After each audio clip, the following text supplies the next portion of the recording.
Hi friends, a very warm welcome to Skholar. My name is Akshaya and I take your medieval history courses here. In this lesson of the medieval history series, we are going to talk about the PALA Dynasty and take a look in detail about the different rulers, etc. And this is essentially the phase 2 of the early medieval India, which we are covering for the different regions. And right now we are in the North India region, wherein we are talking about the three dynasties, the three major dynasties who are playing a role. We've already talked about the Pratiharas in the last lecture, and in this lecture we shall be taking a detailed look at the Pala's dynasty.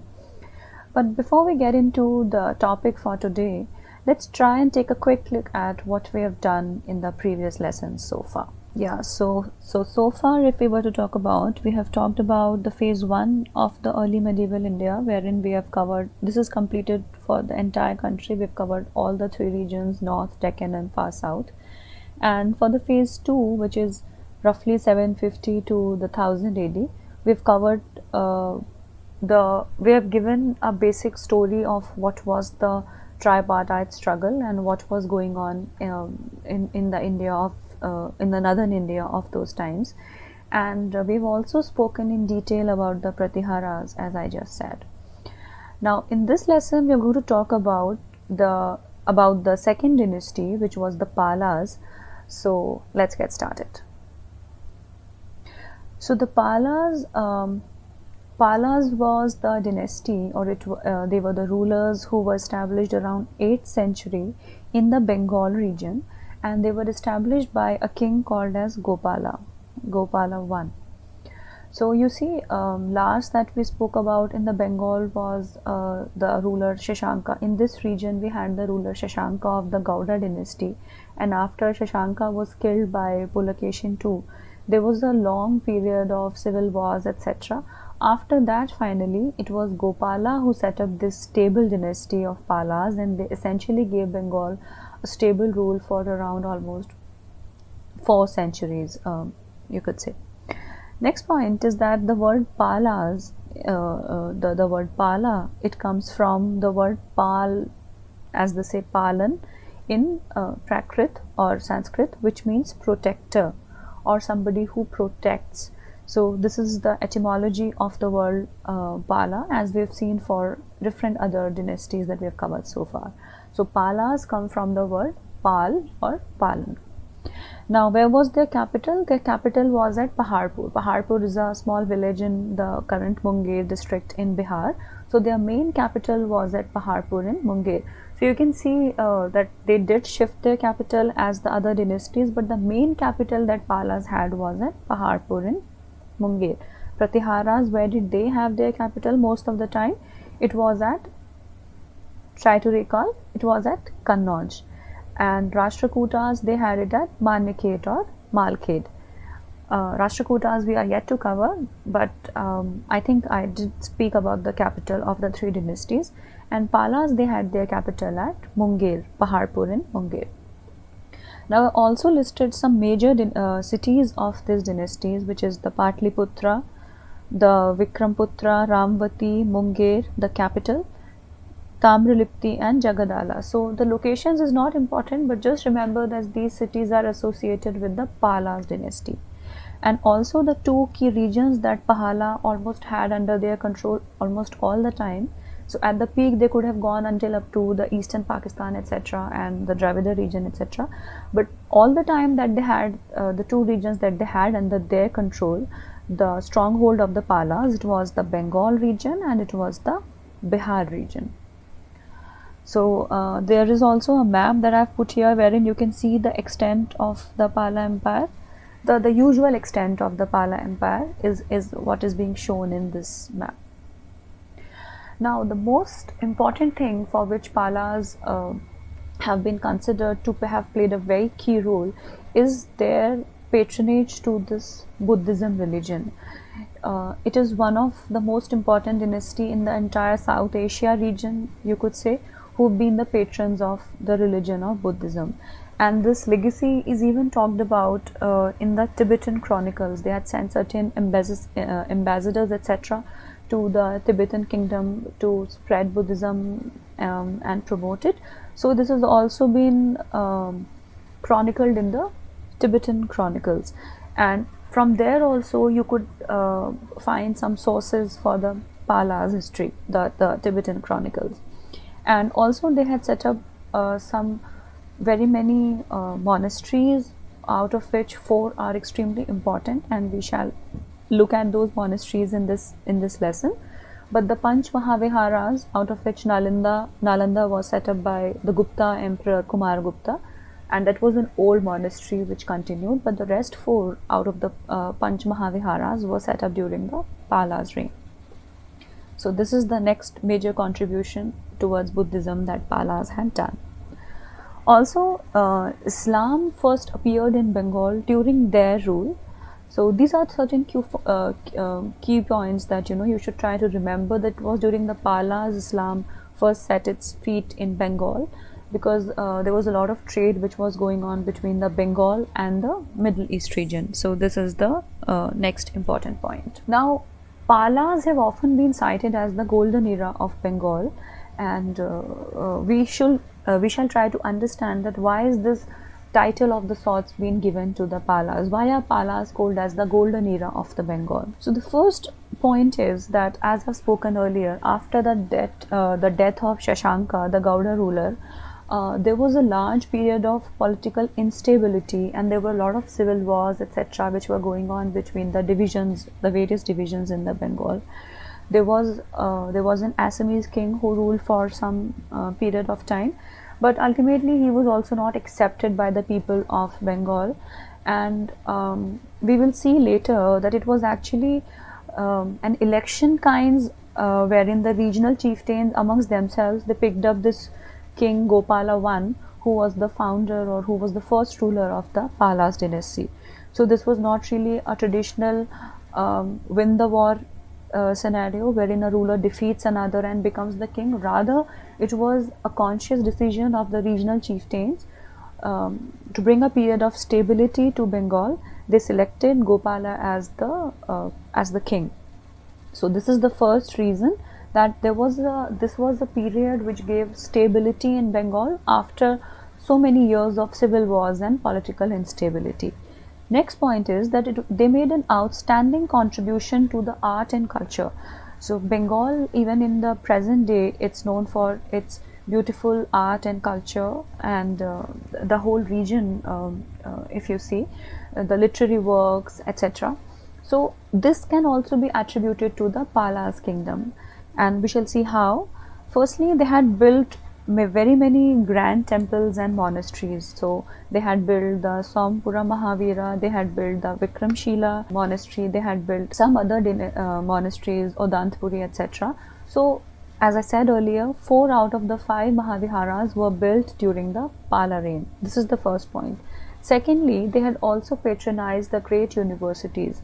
So the great center of learning and education, the center shifted to these universities. This is another reason why Palas have been often touted as the golden era. Thirdly, the Proto-Bengali. Proto is essentially the earlier form of the Bengali language from which the present form of Bengali language has developed. This was also developed during the times of Palas, and this is the Charyapada is the first major work in this language, which has actually laid the foundations for how the Bengali language looks today.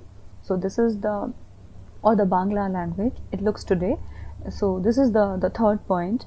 And finally, they had built really strong relations with the foreign empires. For instance, the Sri Vijaya Empire.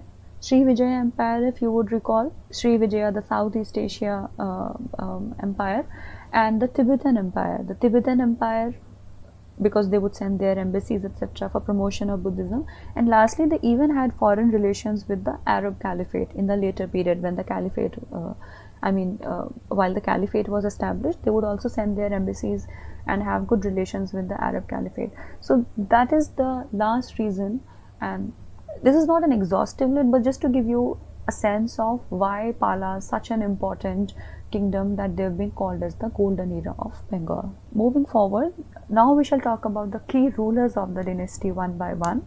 But before that, let's quickly look at the names of the rulers. It is Gopala 1, then Dharmapala, Devapala, Mahipala 1 and Rampala. Now, as I say, for all the dynasties, we do not have to remember all the names, and the names that are important here are that of Dharmapala and Devapala. Gopala 1 you can remember because he's the founder and the first ruler, but the key or the most important, the strongest rulers of the dynasty are the Dharmapala and Devapala. Now let's talk about Gopala 1 first of all. So there is a copper plate inscription of Dharmapala at Kalimpur, which says that it was founded by the Gopala 1, and as I've said earlier, that he was consciously elected by a group of regional chieftains in order to provide a period of stability and prosperity to the region of Bengal. Secondly, Gopala was an ardent Buddhist and he built the famous monastery at Odantapuri. So I spoke about the monasteries, the Mahaviharas. One of them is Odantapuri, which was built during the reign of Gopala I. Next we have Dharmapala. Dharmapala was the successor of Gopala I, and he's actually, as I said that you should remember Dharmapala, he is actually known as the ablest of all the Pala rulers, though initially he had to face defeat at the hand of the Rashtrakuta king Dhruva, but later he went on to win the large portions of the northern India. So you can see that comeback spirit that Dharmapala had, that made him even greater. Another point is that he held a darbar at Kannauj. So what does this imply? That Dharmapala did control Kannauj at some point in time. I hope you guys remember that we spoke about a protege or a nominal chief or a nominal king that was appointed by Dharmapala at Kannauj, Chakrayuddha, who was later defeated by Nagabhatta II, but he was appointed by Dharmapala. This means that Dharmapala did win Kannauj from the Gujara Pratiharas at some point in time. So this again speaks of the might or the strength of this ruler. Next, the Arab merchant Suleiman, he visited during the times of Dharmapala, and he calls him as Ruma. Now, remember what was the name for King Boja, Mihir Boja? Please try to recall. He was called as the King Baura, and the kingdom was called as the Juzr kingdom. So try to remember these terms. Similarly, he has been called as Ruma, Dharma mispronounced as Ruma, and Suleiman has also talked about the rivalry that the Palas had with the Pratiharas and the Rashtrakutas. Moving forward, now let's take a look at the extent of his kingdom. There's a map that we can see here. This whole area, the shaded portion, this is entirely the extent of Dharmapala kingdom. So this gives you a sense of how much area he had conquered at one point in time. At its peak during Dharmapala, this is how the Palas looked. So you can see it's almost the Cambodge and even the past of even the present day Pakistan, Afghanistan, almost until even the Gujarat and the areas conquered by, ruled by initially Gujara Pratihara, some territory of even Rashtrakutas. So you can see that Dharmapala was quite a strong ruler, and he had gone on to conquer a large amount of the country, right? And he had both Bengal and Bihar under his direct rule. So direct rule and the protege means that essentially you don't appoint somebody as your nominee. That is the direct rule. And other places, probably let's say at Cambodge, he would go, he would defeat the ruler, and then the ruler accepts his sovereignty over himself, and the whole system of the feudalism that I've spoken of again and again. This is what he did with the other places, but Bengal and Bihar he had under his direct rule. And essentially this point has come again, the nominee Chakrayuddha, which he installed on the throne of Kannauj, because he had defeated the Pratiharas at Kannauj, and Kannauj functioned as his dependency of Dharmapala, although later he was defeated by Nagabhatta II, but that's a different story. But he did win Kannauj at some point in time, right?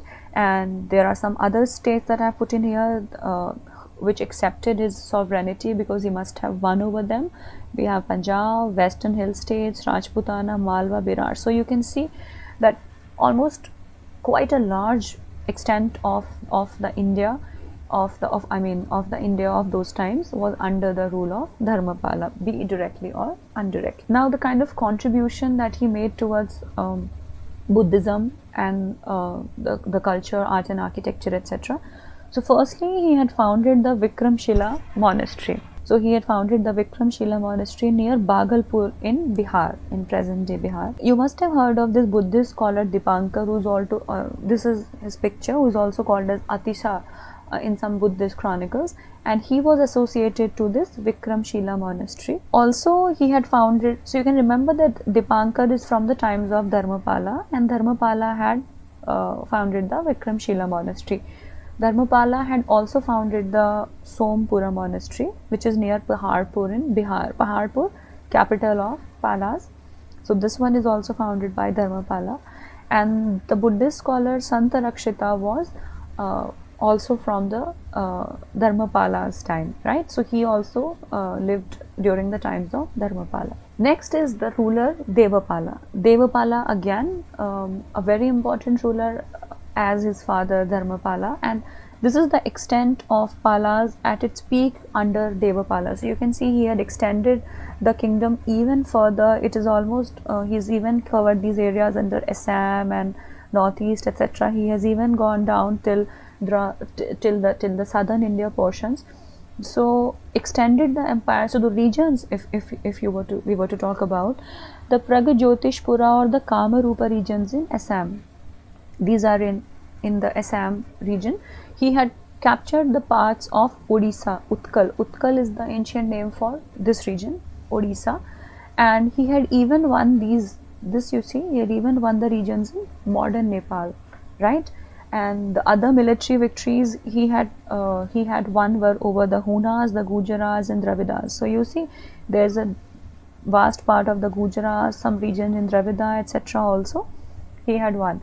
Again, an extremely important ruler in terms of the extension of the empire, and his territories included almost from the Kamboj. Kamboj is somewhere here, eastern Pakistan and northern India, to the Vindhyas. Vindhyas we know are somewhere here in the south. So you can see that he had even extended it further than Dharmapala. So Devapala is again an important ruler of the Palas. Next, his contribution to Buddhism. He granted some 5 villages to the monastery at Nalanda, right? So he had also helped in the extension of the Nalanda monastery. And at his court, there was a Buddhist scholar, Vajradatta. Sorry, this should be poet. His court poet was a Buddhist scholar, Vajradatta, who is known for writing Lokeshwar Shataka. This is a Buddhist work which is famous. You must try to remember the name of the author and the work. You could probably make a different sheet on which you can write the important works, the authors and their important works. For instance, Rajashekara, Kavya Mimansa, something, and Vajradatta, Lokeshwar. So just keep one sheet. This will also help you in your last minute revision for the exam. Make different sheets for scholars and their works. Make different sheets for important terms which we are discussing. Just keep writing, and you will ultimately, at the end of the course, you will have these great notes for your last time revision, especially from the prelims perspective. Okay, so coming back to Devapala. So we spoke about his contribution to Buddhism. Devapala and Dharmapala, they provided this long and stable and peaceful and prosperous rule to the Palas, the area under Pala's rule. But after the death of the king Devapala, it was the beginning, the starting of the decline of the Pala dynasty, because he was a strong ruler, but his successors were not as strong and were not able to keep up to how Devapala and Dharmapala had maintained the empire. So first you have Mahipala one here. Mahipala, he did try to restore the might of Pala kingdom. See, but essentially there were other even stronger rulers who had started asserting themselves. For instance, the imperial Cholas. The Cholas were coming up in a big way, and they were trying to, especially under Rajendra Chola, we'll study under Chola's dynasty. He was an extremely strong military conqueror and an extremely strong ruler. So by the time Mahipala I had come in, Rajendra Chola had started making invasions in this region, and he was defeated by Rajendra Chola. So this was the first thing.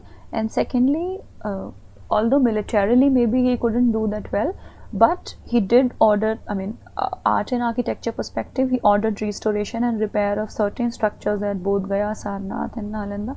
Not a really important point, and not an extremely important ruler, but just remember that by Mahipala's rule, Rajendra Chola had defeated him and the decline of Palas had started. Lastly, you have Rampala. He was the last strong Pala ruler. Last strong, somebody worth the mention. And he did try to revive the Pala kingdom. He got back the control of the Assam and the Kalinga, the Orissa region in the 11th century. But after him, there were a lot of succession disputes amongst his successors going on. Everybody's trying to win the throne. But ultimately, when these kind of instability happens at the center, then the rebellions start breaking out in different regions, and that is exactly what happened with the Palas. And finally, the empire got dethroned in the 12th century. This was about the important rulers, and this is how this great golden era of Bengal came to an end. Now let's take a look at the politico-social structure and elements of the Palas dynasty, starting with the administration. Just like the Pratiharas, Palas were also a monarchical empire, and there was a king at the center. He was the chief of the justice and the chief of the armed forces and the political setup. He was the chief of almost everything, and he was at the center, and he had some various officials to assist him, right? So this is similar to the structure that you had during the times of Guptas and then Harsha. Same thing continued during the times of Palas also. Then the whole empire was divided into several subdivisions for better administration. The decentralization was there.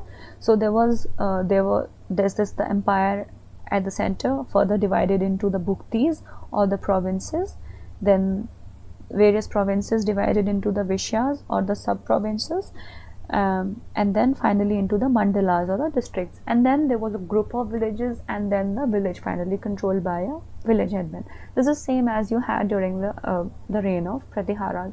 So administrative setup, you can remember, it was more or less same as the as how you had for Pratiharas or even Guptas and the Harsha period. Next, let's talk about the literature. Literature, I spoke earlier, it was great time for the literature, and they made great contribution to literature. So let's take a look at what were those contributions. First of all, they patronized various Sanskrit scholars, and some of them were even their officials. I said that the king was assisted by a council of officials, so these scholars were even their officials in the king's court. Next, the Gauda Riti style of composition. This is a typical style of composition in the Bengali literature. This developed during the Palas rule, right? So remember this thing, Gauda Riti style, it is associated to Bengali style of Bengali prose poetry style of writing. So this is associated to Palas. Then this famous writer Sandhyakar Nandi, there is a semi-fictional epic that he had written called as Ramacharitam, and this was composed during the Palas time, and this is an important source of Palas history. A lot of the events etc. of those times have been picked up from Ramacharitam. Lastly, Charyapadas I have already spoken, the Proto-Bengali language, and it started developing during the Pala style, and the modern day Bengali language that we see has actually evolved from this, right? So this is their contribution to literature. Now, how was the economy of the times? Primarily agrarian, as I have said. What kind of agriculture? Paddy. Paddy was the chief source of, paddy cultivation was the chief source of economy, and agro-based industry, it thrived during their rule. Silk also started. Silk industry was also thriving, and it was being exported. I said there was international trade going on with very many different parts of the world. For instance, Arab Caliphate, Srivijaya, etc. So silk was being exported, and then textile industry, particularly cotton textile, it became the principal industry under the Palas. How were the foreign relations? So this you can understand and pick up from something like the embassies and the missions that they sent to the foreign empires. For instance, they had a close cultural relation with Tibet. Now they were trying to promote, it was a primarily Buddhist patrons of Buddhism. The dynasty was a patron of Buddhism. So they had close cultural relations with Tibet, and these scholars, Santarakshita and Dipankara, Santarakshita, Dipankara, they were being invited to Tibet. And finally, Atisha is the other name for Dipankara. He had established the Sharma lineages of Tibetan Buddhism. So you can see the starting of Tibetan Buddhism. This lineage, Sharma lineage of Tibetan Buddhism, it started at the times of Palas. Secondly, they had close links with the Southeast Asia too. Southeast Asia, the Shailendra Empire, who was ruling over the Malaya, Java, Sumatra region, he had also sent many embassies to the Palas, kings, and in fact the five villages which were being given to the Nalanda, this was requested by a Shailendra king. So this is the second region or the empire that they were trying to have strong foreign relations with. And then lastly, they had increased trade with the Arab Caliphate and the Middle Eastern region also, because of which Islam, I've said earlier as well, Islam appeared in Bengal during the Pala rules. So this is about the foreign relations. Now we have dealt with the major important aspects of the Palas dynasty, and let's try and understand how this mighty dynasty came to an end. What were the reasons behind the decline of Palas? Some of it I'm sure you would have already had a sense of by now. The first thing was the death of Devapala. Devapala, I said he had a strong empire, he had almost, and then he was even here until the even the Dravidian states. So his death was a great shock to the Palas dynasty, and after Devapala died, the rulers were not as strong, and the Palas were defeated by the Rashtrakutas and the Pratiharas. Who are the Rashtrakutas and Pratiharas? They are the other two fighters or the other two contenders in the tripartite struggle. The tripartite Kannauj triangle that I spoke of, tripartite struggle. So they were being defeated, Palas were being defeated by these two, and when the center started becoming weak and weak, I mean more and more weak, the subordinate states or the feudal states, for instance Assam, Kalinga or Odisha, etc., they started claiming independence. So this is how Palas started declining, and by the end of 11th century they were considerably very weak compared to what they were at its might. There were rebellions in the different regions, and the smaller chiefs started claiming their independence. Lastly, the Sena dynasty under this king Vijay Sena, they were coming up in a big way, and the Senas they went on to become another history shaping dynasty of the Bengal region, and they completely thoroughly destroyed the final nail, you can say, in the coffin of the Palas dynasty was the Senas, and this what ultimately sealed the fate of the Palas dynasty. So finally in 12th century, this major Buddhist empire, it came to an end, and the Palas were extinguished by the Vijay Sena or the Senas dynasty of Bengal. This has brought us to the end of today's discussion, which was about the Palas dynasty, and let's now try and understand what all have we covered so far in this entire series, which is until the end of the lesson 5.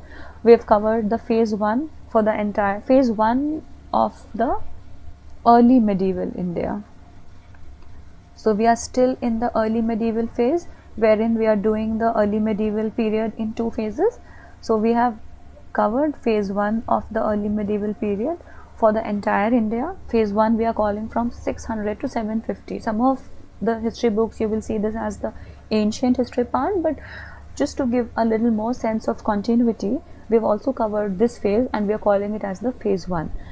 This is covered for the entire country, Deccan, South and North India. Now we are in the phase 2 of the early medieval period, which is 750 to 1200, and in the last lecture and this lecture we have covered the 2 dynasties, which is the Pratiharas and the Palas, and for the next lecture we shall be looking at the Rashtrakutas, who were ruling from the Deccan, and they were the third contender for this tripartite struggle for the city of Kannauj. So this has brought us to the end of today's discussion. Thank you so much for watching. For more such videos for your UPSC preparation, please log on to scholar.com. Thank you.